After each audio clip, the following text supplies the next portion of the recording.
When did she start? June starting. It was sometime in May and June, Your Honor.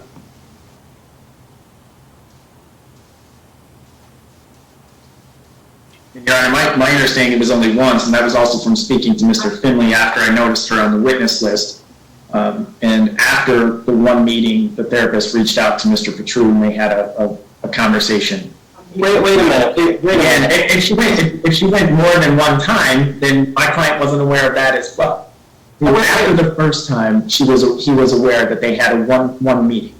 Hold on a minute. You're saying that your client did talk to the therapist? As I indicated, the therapist called my client after one meeting. Yes. Well, then she's your client. I think. Correct, and I indicated that. I don't understand what we're talking about. Because my client had no prior notice that she was being taken to this therapist. And obviously had no notice that she was taken back to this therapist. There was no communication between the parties regarding this therapist.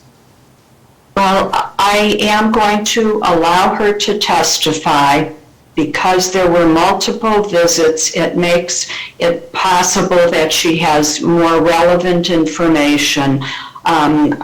But I am very concerned about the fact that this happened initially without Mr. Petru's knowledge and consent, but I am going to allow her to testify. But, Your Honor, if this case were to get adjourned, then can Mr. Petru select a therapist on his own without notifying Ms. Shava and have the child interviewed? I mean, it's kind of unfair that, May and June are the dates they're saying. Today's July 1st. So He talked to the therapist, John. He talked to her. That was after the visit, and it was our understanding there was only that one visit. If you want to adjourn it and get a therapist, go ahead. We're fine with it. I need to do what's in the best interest of the child. I will make that determination after I hear the testimony of this therapist to see if that is something that would benefit the child and is necessary to have a balanced portrayal of the situation.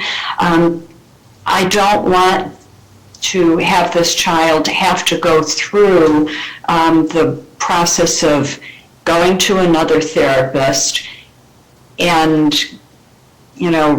repeating everything that happened just for purposes of litigation. But if I think that I'm not getting a balanced portrayal because of the way the child was brought to this therapist, then I may allow that. So I'll make that decision after this therapist testifies. Thank you, Your Honor. Thank you. Okay.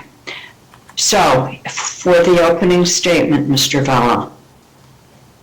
Well, Your Honor, briefly, this case involves the parties who... Excuse me, just a moment. I see that somebody is in the room with Mr. Petru. Could we have that person identified? I saw a shadow moving in. That is Mr. Petru's wife, Frankie Petru. Okay. And these are public proceedings. We just have to know who is present, and if Mr. Petru is testifying, we need to either have her on screen or out of the room so she isn't influencing his testimony. Yes, both of them are witnesses. So, Frankie, when Satish testifies, you need to be out of the room and out of earshot of him, and vice versa. Perhaps depending on who testifies first. But Mr. Petru is probably going to testify first, and when he testifies, Ms. Petru, if you could leave the room, please. Mr. Finley?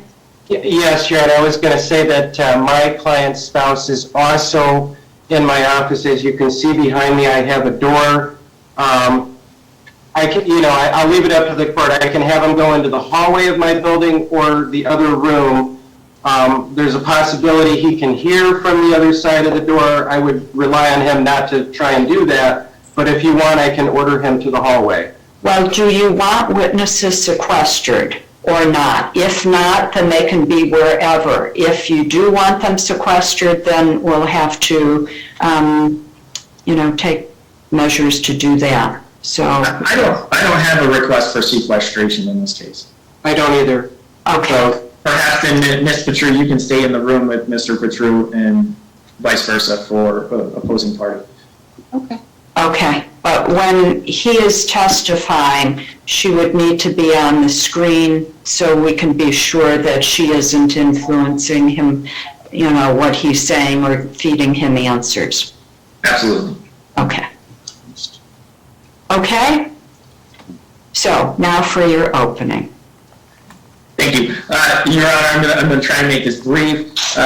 This is a rather odd situation. These parties were married in India. They had a child. The minor child's name is Viha. She's now 6 years old. The parties moved to the United States. Viha was born in the United States. Mr. Patru came here on a student visa, tried to attend college. Throughout the initial year of the child's birth, when Viha was a baby, the child was actually taken back to India by Mr. Patru's parents, and Mr. Patru's parents raised Viha for approximately a year.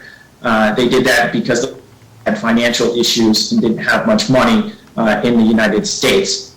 The child came back and forth. Mr. Patru's parents brought the child back to the United States to visit with the parties. This occurred back and forth for a while up until 2017. In 2017, Mr. Patru was on a status to where he could not legally return to India, otherwise he would not be allowed to return to the United States. Ms. Shava took the child to India in November of 2017, despite Mr. Patru asking her not to. During that time, from 2017 to 2019, he wasn't able to return to India. He wouldn't be allowed to return to the United States. He had constant FaceTime video visits during that time with Viha. His parents were constantly involved with the minor child, spending weekends with her, and a lot of video time almost every single day throughout that period. In 2019,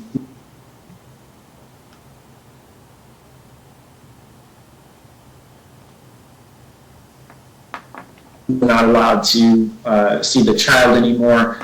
Subsequently, at some point in 2019, Ms. Shava, who was living with her parents in India, moved. Mr. Patru no longer knew where she was residing. And from 2019 to the beginning of 2021, Mr. Patru could not locate his daughter. He did return after he gained legal status and was able to travel back and forth between the countries. He returned to India in the beginning of 2021 to pursue custody of his daughter in India. At that time, he learned that she had left and was back in the United States. He knew from some passport records that she flew into Detroit, and that's all he knew at that point. She had changed her number. He didn't have any contact information for her. He hired a private investigator in 2021, which then was able to locate Ms. Shava in Ann Arbor, Michigan. He immediately retained an attorney and filed for custody, knowing that he would have to pay child support and go through all of that. His concern, as he's going to say, it is not necessarily the money. Him and his wife have spent all of their excess money traveling to and from Michigan over the past year to see the daughter. Now, after the case was filed, there was different parenting time schedules that were ordered by the court. It was originally ordered by Judge Kuhnke. It started off with 7 hours on a Saturday and Sunday, and then extended into overnights. The overnights started in the fall of 2021, absent some issues where Mr. Patru and his wife's daughter had COVID. He's been